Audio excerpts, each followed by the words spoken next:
Guidance is internal. Ignition sequence starts. 5, 4, 3, 2, 1, 0. All engine running. Liftoff. We have a liftoff.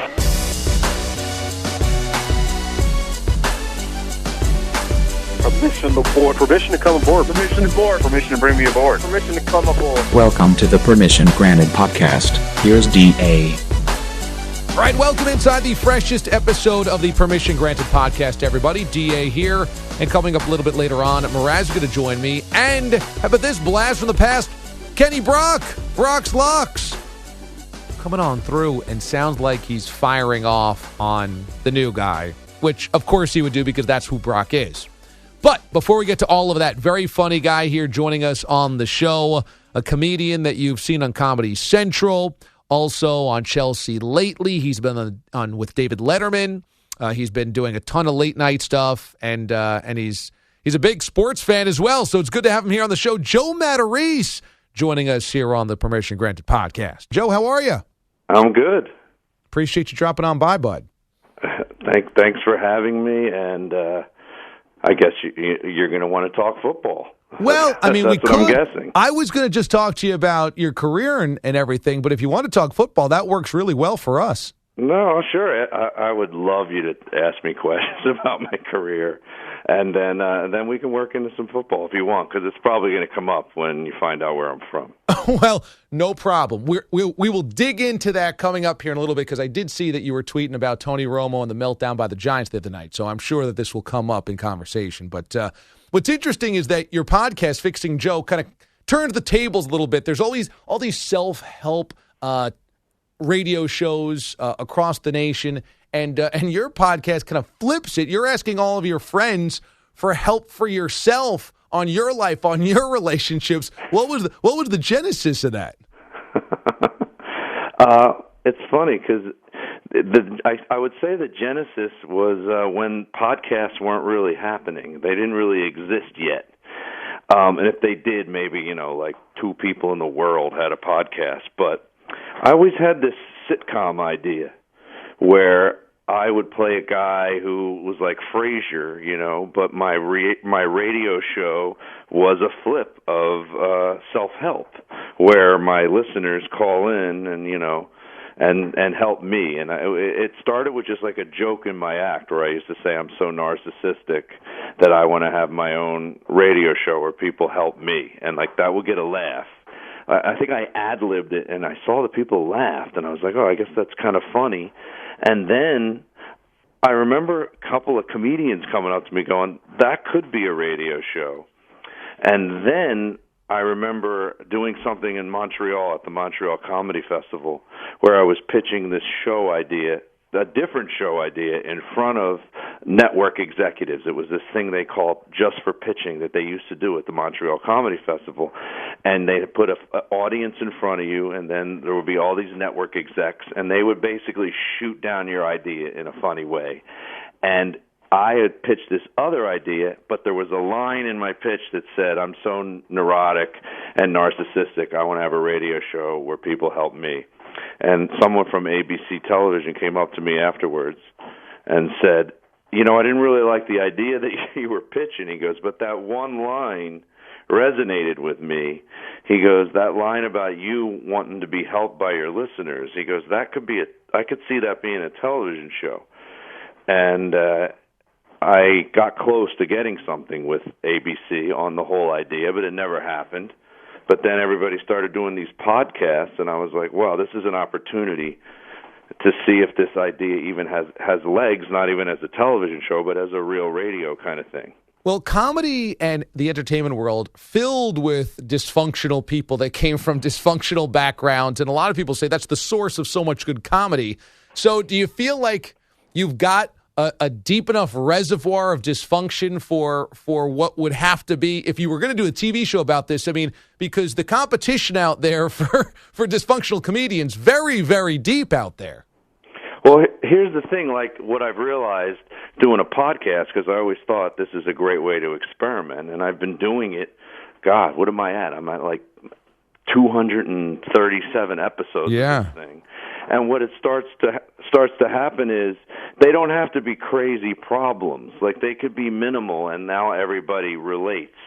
You know, like from wanting to widen your driveway, and your neighbor doesn't want you to pull the bushes out because she likes the way the bushes are, but you can't fit your car down the driveway. Like, different things that I've had to live with in my house, or like raising kids and all that kind of stuff.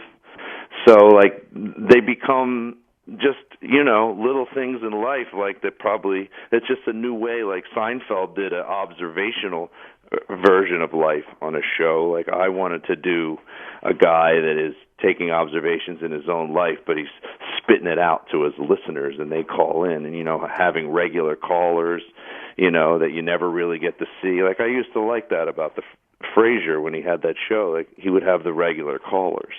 Well, the interesting thing also is that you ended up marrying, if I'm not mistaken, a psychologist, right? Yes. So, I mean, you're getting that feedback on a daily basis, I would imagine. Is that something that drew you to your wife, being able to ask her questions like, why is this happening to me? Well, when you get married, you don't ask. They just tell you. That's not a bad point, right? Unsolicited feedback.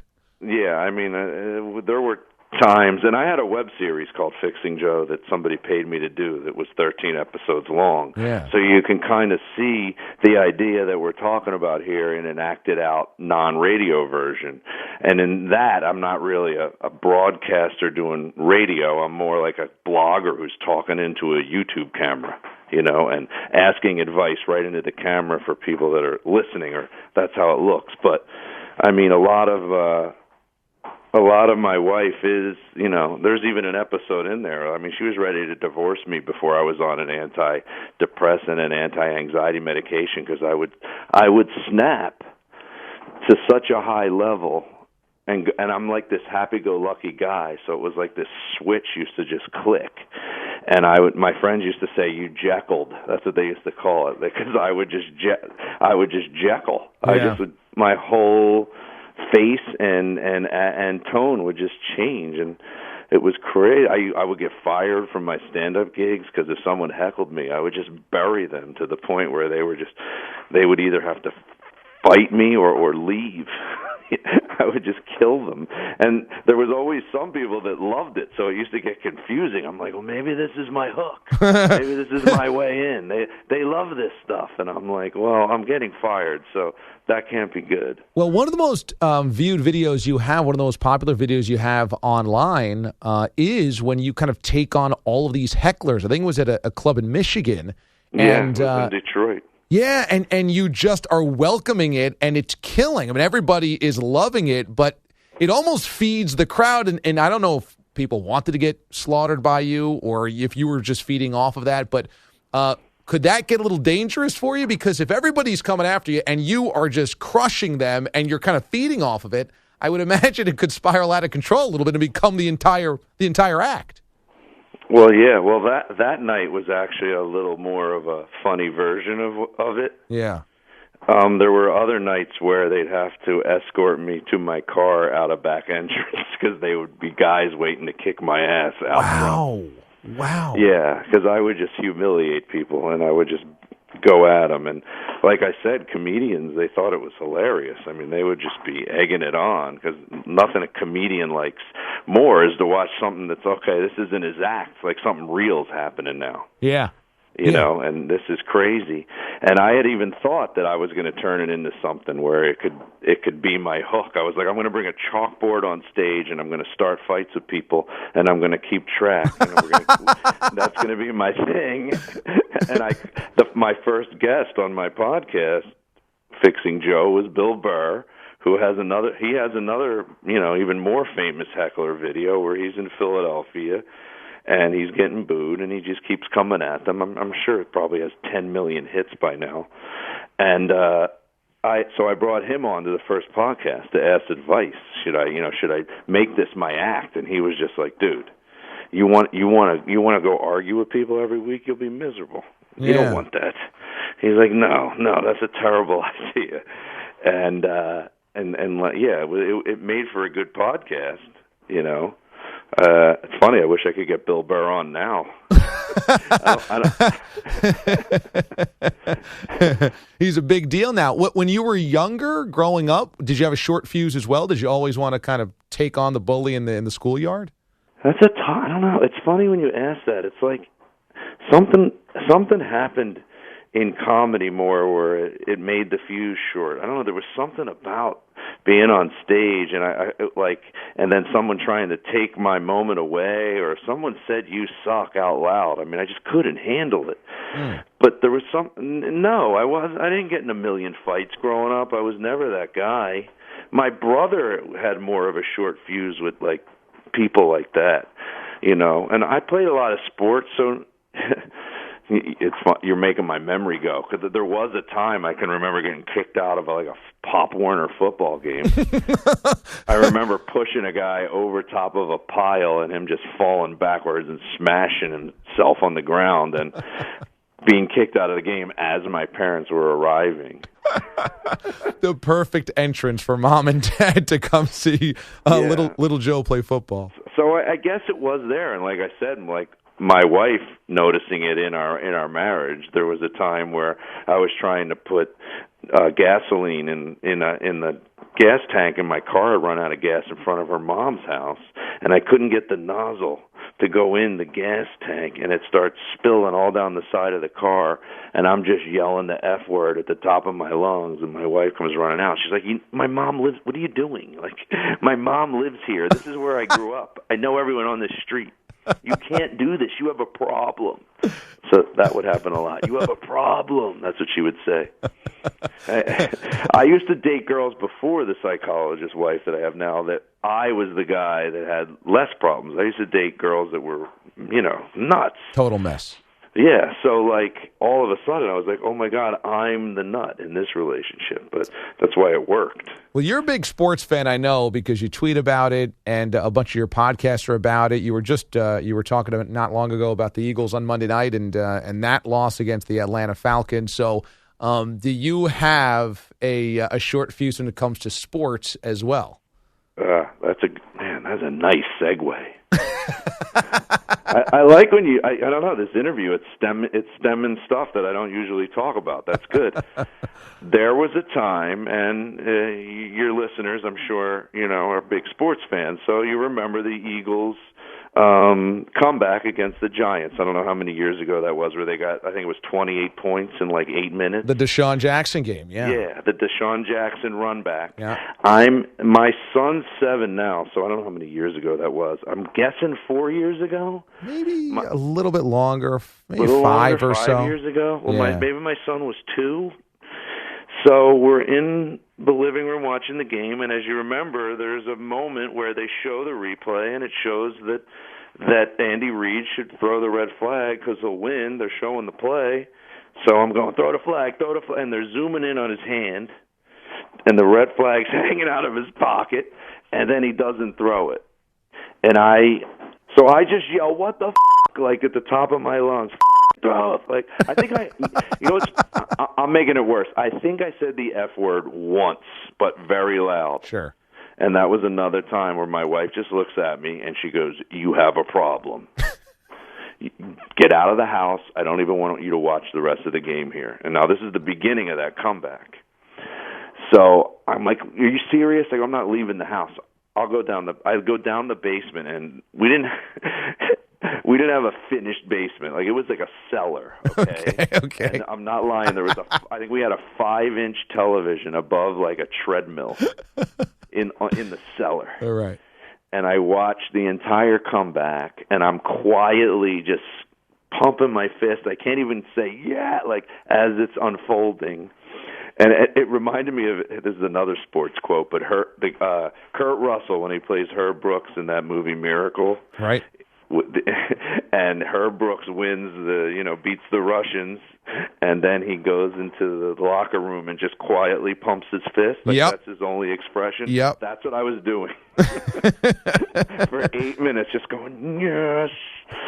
And I was going to therapy at the time. I don't go to therapy anymore. And I was going to therapy, and I told the therapist the situation, and he was on my side on that one.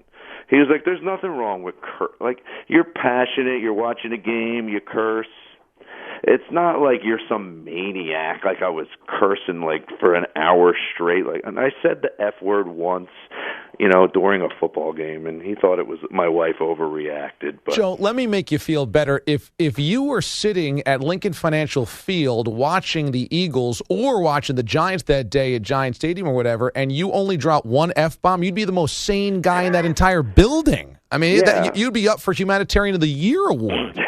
Well, I used to have a stand-up bit, and it never worked that well, about how my wife gets mad at me for things that all guys do. Yeah. That was the premise. Like, one of them was like, did you just have a beer at dinner and then drink another one during the football game? That was the horror. What are you doing? And I was just like, God, I don't know. I didn't think that was that bad. But it's because I didn't drink at all when I started dating her. But I'll tell you, it's funny to go full circle. I mean, the Eagles lose Monday night, and I was out at a sports bar watching the game. I live in New York now, so I couldn't find any Eagles fans. I went with a Giant fan to watch the Eagles play the Falcons, and I take anxiety, antidepressant medication. I take this medication called Celexa, and it just doesn't happen anymore. Like, it's been 5 years now. I haven't yelled at anybody on stage to the point where I look like I was psychotic, and I'm watching the Eagles lose, and I can walk away. I didn't yell at the TV once. I mean, sometimes I miss that guy that's so into it. But that would have helped on Monday, I guess, when Chip Kelly doesn't know whether he should kick the field goal or not, and he rushes out Cody Park and he misses that. That actually helps you in that spot. Yeah, I don't know. I don't know. My brother seems to think when the Phillies won the World Series, recently, that it took a lot of the Philly angst away, that we don't get as crazy because at least, we had a World Series recently. Yeah, no, that would be healthy for the entire city. I know we work with a couple of Eagles fans over here and Philly fans. The podcast is hysterical. It's called Fixing Joe. You got to find it. It's really popular. Go to joematarese.com and you'll see all of his stuff there, all of the links, and he's been on America's Got Talent and Chelsea Lately and David Letterman Show, etc. We were just talking about his web stuff as well. Follow him on Twitter at the Joe Matarese, and he's been all over the place. And you're a busy guy, so this is very cool to see. Where's your next stand-up act for our listeners to go check you out? Jeez, let me think what I could plug, because I know I'm doing some corporate gig in Buffalo this Saturday. No one can come to the corporate gig. Right. I'm pulling the calendar up. Boom. Where's my next gig? I guess I'll say right outside of Baltimore. The October 8th through the 10th at Magoobies. Oh, yeah. You'll be in Magoobies or right outside of Baltimore. Very cool. Timonium, Maryland. It's right outside of Baltimore. Yeah, and then Atlanta later on in October as well at the Laughing Skull Lounge. So yes. We're on 680 there, the game. So we know we got a ton of listeners that are listening right now to you from the ATL, so they can check you out there. This is awesome, man. Joe, a lot of fun. We should do this again sometime, maybe later on in the season when after an Eagles win, so you'll really be happy. I know. I hope they beat Dallas. Yeah, maybe towards the end. I think they're playing the Giants last game of the season. Right after that. That would be good. Let's schedule that right now. I like it. All right, I'm Joe, in. Great stuff, man. Thanks so much for joining us. All right, buddy. All right, thanks to Joe Matarese for joining us here on the Permission Granted podcast. Little reminder that you can always find us on iTunes. Just search The DA Show, CBS Sports. You'll see us there. Also, we post these on YouTube, youtube.com/The DA Show. We post these on Facebook, facebook.com/The DA Show as well, and on SoundCloud. So Maraz joins me now. Maraz, you finally made it after your weekend in Dallas. So you feel 100% yet? Today I am 100%. Yes, I'm ready to roll. Your voice earlier in the week was really a disgrace. It sounded like you were going through puberty. When did you actually lose your voice? It wasn't until the flight home when I realized I lost it. And to be honest, I had thought because I had slept like 2 hours after the game before, rushing to the airport, that was one of those things I was just half asleep and my voice wasn't caught up with me. And I didn't realize basically until I was working here Tuesday that, wow, I really still don't have a voice. When you eventually end up sub-hosting on the DA Show and I'm out, you're going to have your voice. Imagine if you were hosting that day. Well, I think what happens then, if I know I have to host the next day, is I don't go to a football game and yell like my brain's going to explode as Dominique Rodgers-Cromartie returns a fumble back for a touchdown. Maybe, but this is a good learning lesson. Definitely a good learning lesson, 100%. The drinkies. Well, that didn't help either. With the screamies. Yes. And the smokies. There's a lot that went on down my throat. My esophagus was shot. Yeah, that's going to really create quite the hellish party. Very good point. No, I think a learning lesson is actually a good point on that. It definitely is, and a good career lesson. I'm sorry that you got spat on by a 60-year-old grandma, but it was only the shoes, which was good. But I mean, we don't even know if she was a grandmother. No, we don't. But you approximated her age at 60. Yeah, I think I'm old enough now to have a good gauge on age. I hope so. I believe so. Unless she was 25 and just did a lot of meth. I was going to say, you never know. She could just be a hardcore drug user, and might have been. But you know what really disappointed me more than anything with her, with give me the finger and the bird? At least be wearing some kind of. She had no gear at all. You know what I mean? Like she could have just been upset at my sneakers. Like I had no idea she was a Cowboy fan. She must have been though. Why else would she have been mad at you? Oh, I agree, but I mean, come on, get serious then. So even if it's a grandma, you feel like she should be wearing team apparel. You would have never survived back in the 50s and 60s and beyond and before that when people didn't wear team apparel to games. I understand. Everybody had, their regular jackets on and stuff like that, but this is 2015, and if you go to a game, I understand not everybody's going to wear apparel, and that's fine, but if then you're going to be like an angry fan after and spit at opposing fans you only know are opposing fans because they're wearing their gear, you should in turn at least be wearing your gear. All right, that's fair. I'll see you there. Wouldn't it be interesting to go back and go to a game 50 years ago? Is it fascinating to look at pictures and people are just smoking cigarettes out in their seats and everybody's got fedoras on, and imagine wearing a suit to a football game? It's strange, just like the same people used to fly wearing that. Now everybody's there in their pajamas and flip-flops. Yeah, good point. But you're right. It's oftentimes, because I'm a big NFL films guy like you are, looking back, and you see like that dull color, and I can't get it through my head that like everything kind of looked really colorful like in person. That's just the way it looked on camera, and I often picture a world where you're walking around and everything's just dull when I look back at that. Yeah, believe me, the life itself was actually in real color. Right. It's just, it looks like that through old film. But I'm just saying that's kind of how idiotic I am when looking back. But yeah, it's insane. I brought this up. Actually, I didn't bring this up. Another fan brought it up to me in Dallas. We had a really long halftime bathroom line. We've all been there in the bathroom lines. No guy wants to get up during the action, whatever. And you're standing there. It's taking forever. The guys are, draining a Miller Lite, a gallon of Miller Lights. Sure. And some guy brought up, back in, it was an old timer. Back in my day, every stadium had the trough, like Wrigley Field. He goes, you could cram everybody in there. You know what? I don't think I want to have a measuring stick contest with a bunch of people at a game like that. So, I mean, that part of it, I'm kind of glad I wasn't in the 50s. I totally agree. I totally agree. Old Giant Stadium used to have troughs. Oh, man. And when I went there when I was real young with my dad, I remember going and it was just like, okay, kid, go. And I think my first NFL game I was 11. So, I mean, I wasn't 7, but I was 11, and I'm around a lot of beer-swilling fatzos, and, Chubbies. And you're trying to go to the bathroom, and there's a bunch of, it's just troughs, and you're next to all these guys, and you're like, I can't go to the bathroom. I remember just being like, I'm holding it. I can't do this. How could you ever eat a popsicle again? That's so gross. So, yeah, that part, I don't love the troughs, but I kind of like... As you mentioned, there apparently used to be a more dignified way to dress when it comes to events, whether it was sporting events or flying or going out to eat. I mean, Mad Men, you used to wear a suit all the time. Right. Could you imagine? But I think suits had to have been cheaper back then, too. You could still get cheap suits now, but maybe comparatively you could get cheaper suits. But it showed you that you were supposed to really kind of take care of yourself a little bit and put off a professional vibe. I don't know when that changed. I mean... In my lifetime, I've never thought about taking care of myself. What I got on is what I got on. But, I mean, yeah, you see people in pajamas at the airport, literally wearing what they slept in, just walk into the terminal. Right. And I'm like, throw a hoodie on. I agree with that. Just a hoodie and sweatpants. I just don't need to see the actual... pajamas you were just sleeping Even if you slept in the sweatpants, at least it gives off the vibe that you didn't sleep in the sweatpants. Yeah. I totally agree. Like I flew back in gym shorts. If you will, they were like Giants gym shorts. But I think that's even acceptable. I don't need the SpongeBob, pajamas.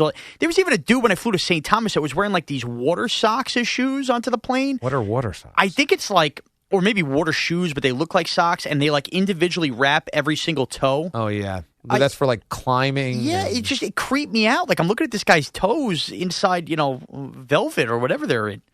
Yeah, it's not velvet, definitely. You're not going to go underwater. Nylon? It's some type of like acrylic something. Right. Either way, it's just gross. I don't want to see that. Throw on a pair of Nikes. What do you think at in planes when people take off their shoes? I've done it once. Oh, and I'm sure you got smelly hooves. I don't think. Actually, what's funny? I don't think you know. I did it on accident flying home on Monday morning. You accidentally took off your shoes. I was so tired. First, I fell asleep before we took off. And we were up in the air, and all of a sudden I woke up, and my shoes were next to my feet underneath the person in front of me's chair. So I must have, as I was sleeping, not realized, and I slid my shoes off like I was at home. So I'm guilty, but that was totally accidental. I don't like when I'm sitting next to somebody, and they just, as soon as they get on the flight, take off the shoes. Making themselves at home. Yeah, this is not your living room. You are in public. You're with strangers. If you're going to do that, you have to be, it's got to go by the honor system. You can't be somebody who's in denial about stinky feet. You got to literally have feet that don't stink. Yeah, but you don't know that. Who knows that? Who knows that their feet stink? I think my wife knows her feet stink. Your wife knows that her own feet stink? Out of all the beauty of Danielle, her feet absolutely stink. She just has stinky feet. From the boots she wears and everything, she has stinky feet. I don't have stinky feet. You know you don't have stinky feet? I know I don't, and I'm very conscious about my feet stink. I will make other people sniff my feet if I feel like I got feet stinking. I used to make my mom do it. I make Danielle do it. You admit, though, you have a stinky belly button. I do. Oh, man, if you stick a Q-tip in there, you need smelling salts. Come sniff this in-ground pool. Oh, God. Oh, it's so hideous. Oh, my God. It's disgusting. Yeah, I just can't take it. And, Pete Mundo, who does our updates the other night, during a commercial break, he's like, when you went to school, because Pharrell got on this kick of he went to Indiana for broadcasting. Right. And then he went on this kick about everybody at CBS or where they went, and he brought up me at Syracuse. And he said that I got my job at CBS only because I went to Syracuse, and everybody at Syracuse just drives down the highway and gets a job in New York City. And I'm like, that's... Mundo said that? No, Pharrell said this on the air. Oh, okay. And this is the opposite of how my career has gone and everybody I know. Right. It's like the exact opposite, because I burst into the studio. I'm like, Pharrell, you're wrong. I was kind of joking about it, but it ended up being a really fun segment because Pharrell's the man, and I was like, I went to Fort Myers for my first job. I was making $18,000 a year, and then went to Kansas City. Then I went to Miami. Then I went to Boston just to make it back here, so nothing was handed to me. So we're going on and on and on and on and on. Anyway, after that segment, Mundo's like, hey, so when you went to Syracuse, did you ever want to do play-by-play? And I said, well, Syracuse is like a factory of play-by-play. Right. But Tirico, McDonough, Ian Eagle, Costas used to do play-by-play. I mean, Stockton, Marv. I mean, list goes on and anybody on. who's done play-by-play has gone to Syracuse, essentially. Yeah, basically. So I said, yeah, I used to want to do it, but, one of the things that really I made a conscious decision when I was in school, I was like, I don't want most of my life to be on flights. True. I could not imagine your job, and I know that there are salesmen and people that fly all the time. I just could not imagine my job revolving around flying everywhere just because I can't stand people on flights. That's true. I can't stand flying in general, but people on flights really bothers me. Any day I fly, whether I'm to vacation or come home, I just feel like a wasted day. Yeah, I mean, depending on where you go. Like New York to Chicago is great because I think it's a 2-hour flight with the time change. I think it's an hour 45 flight with the time change. You take off from New York at like 7:30. You're there at like 8:15 local time. So you're like, oh, that was only 45 minutes, in terms of time. Right. But New York, if you ever flew to Phoenix, fly to Denver, fly to L.A., the people that go L.A. to New York, it's killer. I don't know how it took me 3 days to recover just from the flight to Vegas, let alone being in Vegas. I know. And I've got buddies that just fly all the time. Like, my buddy Andrew Catalan that does the NFL on CBS, and Carter Blackburn who does the CBS Sports Network play-by-play, and a bunch of other guys I went to school with. They're on flights constantly. They just know everybody at the airports and everything. And I'm like, that was one decision. It wasn't the only reason that I went into sports talk. This was more fun for me. But I was just like, I can't imagine having a family and always being like, Got to go to the airport. Got to go to the airport. Got to go to the airport. I wouldn't be able to take it either. Totally agree. Let me sit my, fat ass, so to speak, in a chair. Sure. Turn on a microphone and talk from home. Because even as we're talking about flying now, it's giving me anxiety. Anxiety, right? Your chest starts racing. And it's not even because I feel like it's dangerous. It's just the kind of torturous ins and outs of flying. I'm going to end up going to Nashville in October. Oh, is that? I didn't know we set up. We going to a Vandy game? Do you think I would travel for a Vandy game? Who knows with you? What does that mean? You're going to hit up every SEC school. Well, we always have a college football road trip every year. But my buddy that I do it with is pretty sick right now. He's going through some chemo. He's going to be okay, we think. He's going to be all right. But he's just not healthy enough to fly right now, obviously. So I wanted to put that on the back burner in honor of him. We're not going to do that. But I've got, speaking of Catalan, he's calling with Berline the Titans-Dolphins game in October, and I've never been to Nashville. Oh, okay. So he's like, if you come, he's like, you know what, come to the game. I'm not going to really see him during the game, but he's like, I'll be around for the weekend, and I've got some other friends in Tennessee, so I'm like, that might be fun. So I'm going to go to Titans-Dolphins, and we'll see how that goes. See Mariota, but Nashville's a great, and that's my kind of town, too, with the country music and stuff. I'm not a country music guy, but having spent time in the South, and then certainly in Kansas City, a lot of country out there, I can get down with it a little bit.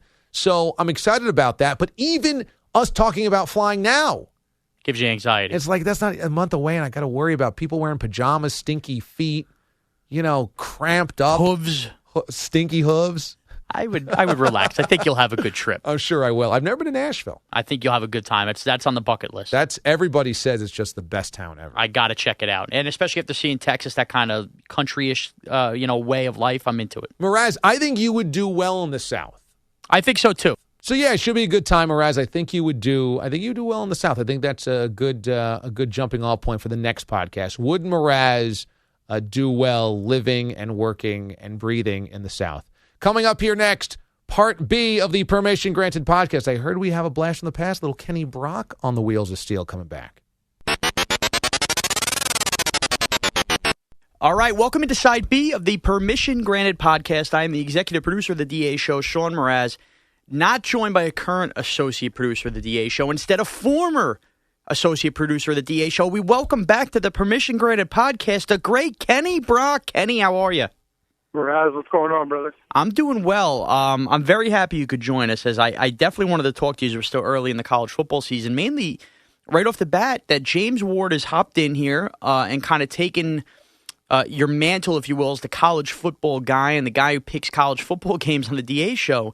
And right. After 2 weeks, Kenny, not such a hot start as we're 2-4 with the Ward's winners. I wanted to get your thoughts on that. Well, we were texting earlier, and that's what he gets for talking before the season started. He texted me, or we were going back and forth on Twitter about something, and he said, well, didn't your picks almost get taken away? And I said, yeah, and then it went 45-6. That kind of shut him up. So this is kind of what he gets for running his mouth. You don't ever want to be the first one to follow a legend. You know what I mean? Right. I don't want to say the word guru, but college football picking guru is kind of where I'm at right now. Yeah, interesting. Now, I notice, for those who don't follow Kenny on Twitter, his handle is KBrockJR. Kenny, you're doing the TV thing right now. You're kind of behind the scenes there. Don't really have an on-air ability to pick games, but you've kept up with the Brock's Locks tradition on Twitter, correct? Right, have to. All right. Absolutely. So we had to. So if you're still looking for Brock's Locks, you can get him on Twitter at KBrockJR. Now, Kenny, how are you doing through 2 weeks? I am 6-3 as it currently stands. Wow, 6-3. So, you're picking 9 games. How many games a week are you picking? Well, I picked 4 the first week. Oh, no. Sorry. Yeah, 4 the first week, and then 3 last week. I don't know. I forget. I picked more week 1 than week 2. Last week I was 2-1, so I picked 6 games in the first week. Wow. Okay, so you're giving you a lot of meat there. You're not just sticking with the traditional 3. So you're off to a good start. I always wanted to pick more, but that DA character always wanted it to be 3 because we wanted to be a quick, short segment because we got to get back to talking. So, God forbid he shares the ball. How about this? A little sharing the ball. Kenny, a little maligned in the locker room coming back here. How is the college football, early start to the college football season been over at the CBS Sports Network side of things? I know that's usually a busy time of year for you guys. Yeah, it's been an absolute zoo. Right now I'm heading into work, as you could probably hear the construction and the cars going by on the main roads. I'm working 3 to 1 a.m. tonight. Tomorrow I'm working 4 p.m. to 2 a.m. And Saturday I'm working 4 p.m. to 2 a.m. because we're just in here banging out highlights just on the weekend. And I got a new role this year, working on the show We Need to Talk. It's an all-female sports channel talk show. Okay, And so you're in the mix on that show. I want to ask you, are you aware of a new guest booker on that show? Yeah, funny thing about that is that new guest booker texted me a couple weeks ago asking me for some contact info. I'm not going to throw him under the bus by name, but yes, I am aware of this new guest booker. Right, a former CBS Sports Radio employee not named Steve Moralia, so before we get any rumors. But I was just curious, offbeat if you had spoken with that. So kind of an interesting thing because all of our listeners are well aware of your transition to TV and our transition to radio. And you were just talking about cutting highlights and stuff. We talk a lot about what goes behind the scenes in radio. How about with the college football scene? We give the listeners a little, what exactly goes on the TV side of things when producing these highlight shows and stuff like this? Exactly what your role is there? Yeah, so like today I'll go in. We'll have our first show probably at 7 o'clock. It will be the first Inside College Football presented by whatever. So this will be just pure matchups because there won't be any games in progress. So we'll just make a bunch of videos, which are video matchups. So, you do 12 seconds of one team, 12 seconds of another team. You get a front end on there saying, Ohio State versus Northern Illinois or LSU versus Mississippi State. And then you take the best of both and you kind of just make these little highlights. And then as the games get kicking off, I think tonight we'll only have half times and post games, if anything else. So, basically we get assigned games by the high soup, which is the highlight supervisor. High soup, so not like a chicken noodle. Not like a chicken noodle. It's more like a chicken lo mein. Okay. All right, I can live with a lo mein. Yeah, I'm a lo mein guy. So, he'll assign the games that we all get, and, you get those based on, I don't want to say priority, but seniority is the word I'm looking for. So, the more senior APs will get the higher quality games on during the weekends, and then, down the totem pole it goes. So have you worked your way up to, getting a big SEC game yet? Yeah, well, I was off last weekend. I was down at the UVA Notre Dame games. The first weekend of college football, I was doing, some pretty decent games, but because there's a lot of behind-the-scenes changes going on here, how there's a mass exodus at the radio side. There's been a lot of changing of the guard here on the TV side behind the scenes as well. I gotcha. Well, it's good to know you're doing well there. Now, what you just touched on, we've touched on at length on the show this week, my trip to Dallas that ended in horror. Which was otherwise a fun trip. But ironically, you also took a fun little football trip this weekend, and you hopped in an RV down to Virginia for what was probably the game of the week with Notre Dame, Virginia. How did that roll? And how many people were in this RV heading down? So it was my cousin, Mike Mooney, plays left tackle for UVA. So Okay. we all organized the trip, and I have a big Irish family. So there was 9 of us in the RV driving down, but there was 25 of us total that were at the game. So like all the aunts and uncles, and they didn't want to be stuck in the RV with the, mid to late 20, early 30 heathens who were just black showed for 96 hours. Were there any fist fights or anything like that in the RV on the way down? Because we know how those Brocs like to roll. Yeah, well, this is the Mooney side, so they were all right. I was actually co-piloting with my cousin Lou, who was driving the RV. So him and I didn't drink the entire way down, but the rest of the crew did. So, that was a nice little break from them. And we got into town we rolled in at I think it was 3 o'clock in the morning. Got, a couple beers before bed and woke up, hit the golf links early Friday, and just started a bender from there on out. Oh, and now did you guys do a big RV tailgate on Saturday or anything like that? Huge RV tailgate. There was a bit of a problem because we had went out Friday night, and the night kind of got sideways and got away from us. So, when it was time to wake up at 8 o'clock Saturday morning to go set up the tailgate, because, at UVA, you don't pay for tailgating. They pay for parking spots, which is, insane to you and me, Right, that's crazy. Yeah, so we had to get up early, and when 8 o'clock rolled around Saturday morning, nobody really felt like driving, but we got together and set it up, and it was a great time, You know how much I love college football, so I could have a good time at any game. And this was just, then my cousin was playing, made it even better. And, it was a kick in the balls the way that UVA lost on the Right. 40-yard touchdown pass with 12 seconds left after Malik Zaire went out with a freaking broken ankle. So.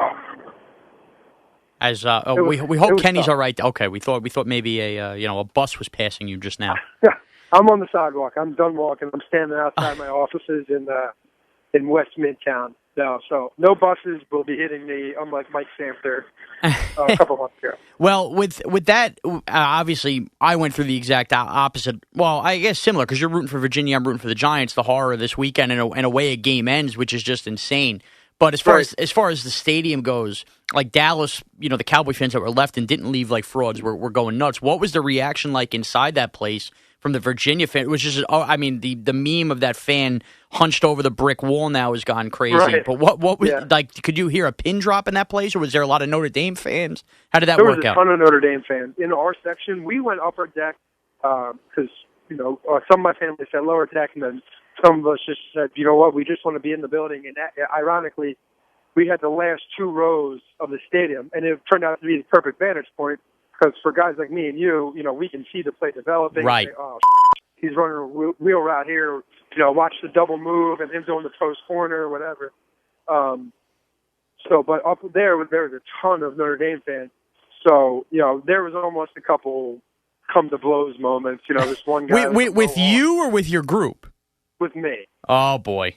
Oh, because, no. We had snuck a flask in, and we kept tank because college football, they don't sell booze inside. Right. We brought a flask of vodka in, so we're hammering that for the first half into the second half, and then, the booze started to wear off, so we got a little grumpy. And then with the loss, and there's this guy who must have been like 40-something with his bag mohawk, and he's like gauge piercing and all this other sitting there with his mom, and he starts fist pumping in my face, and I stood up and said, buddy, I'm Catholic. We're on the same page here, but if you don't get out of my face, I'm going to knock you down the stairs. Well, good. So you referenced the fact that you were Catholic before threatening to knock him down the stairs. That was a good move by you. Yeah, we got to, us Irish Catholics got to stay on the same side. Jeez. Interesting. Well, before I let you go, I just, wrap up here a couple minutes. Another thing that you were famous for on the show, and we have to get your thought on, it was being a Philadelphia Eagle fan. And is there any panic setting in after a Week 1 loss in which DeMarco Murray barely touched the ball No. as an Eagle fan? Absolutely not. If anything, I am absolutely ecstatic about the possibility of what's going to happen this year. The first half was kind of an anomaly in Chip Kelly's offense. You could tell that was Bradford's first real game action in how long. True. He hasn't really played a ton of NFL football in the past couple of years since he's been drafted because of all the injuries. So I chalked that up to him just being completely nervous, Chip trying to do too much and get the ball in his hands too much. For the second half, that offense was unstoppable. And there's nobody in the league that has a defense that can stop this offense for 4 quarters. So I'm excited. I'm a little worried about $61 million for Byron Maxwell. That's what I was going to ask you about. Yep.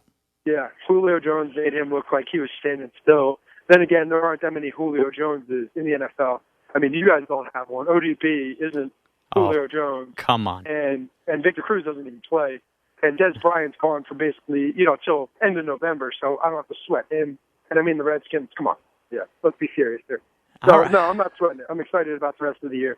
Interesting. Well, we're going to have to revisit that. I don't have the patience to argue about Beckham with you right now. I just don't. But I think you're sleeping on him a little too much, and I think how did Beckham do Sunday? How many catches did he have? Like 3, 4? Well, he was also knocked out senseless on a collision that was not called and should have been for a 15-yarder, and I'm pretty sure that... It wasn't. I saw the highlights. It wasn't a 15-yarder. That was a clean hit. Should have been. How did Beckham's concussion test go? Oh, wait, the Giants didn't administer it to him because the Giants need their best player. Listen, I agree. I think the Giants botched that whole thing. I can't dig up old wounds. I can't do this thing. In a way, I'm happy you're not here right now. I gotta peel the Band-Aid off real quick because I don't get to bust your balls as much anymore. We're texting about hanging out and doing this, and I don't get to see you every day to start talking shit about whatever, the Giants or the freaking Yankees collapsing or whatever else we gotta, talk about and bust your balls about. Are you one more thing before we let you go? Peter Schwartz, our old friend, got a new play-by-play job, MSG Varsity, calling high school football games on Saturday. Any kind words for Pete as he heads out on the job? Is that right? Best of luck to the Schwartzer. Does that mean he's out on the Cosmos or he's going to do both? I believe the Cosmos season is wrapping here, so I guess he's doing both. Congratulations, Pete. Much deserved. He's a hard worker, and just let the game come to you. Don't try to on trying to ingratiate yourself into the game and make yourself the game, because you're not the story, Pete. The kids are the story. That's Kenny. I can't even ask another follow-up question. I think you just ended it with such kind words and really thoughtful, a view into broadcasting. I think that was a great job by you. That's what us TV people do, bro. Jeez. All right. Well, Kenny, it was good hearing from you. I know listeners will enjoy hearing from you. Take care. Thankfully, no more Catholic fights and Virginia games. And, hey, enjoy the rest of your Buckeyes and Eagles seasons, and we'll catch up at some point later in the football year. All right, Matarese. Thanks for having me on, bro.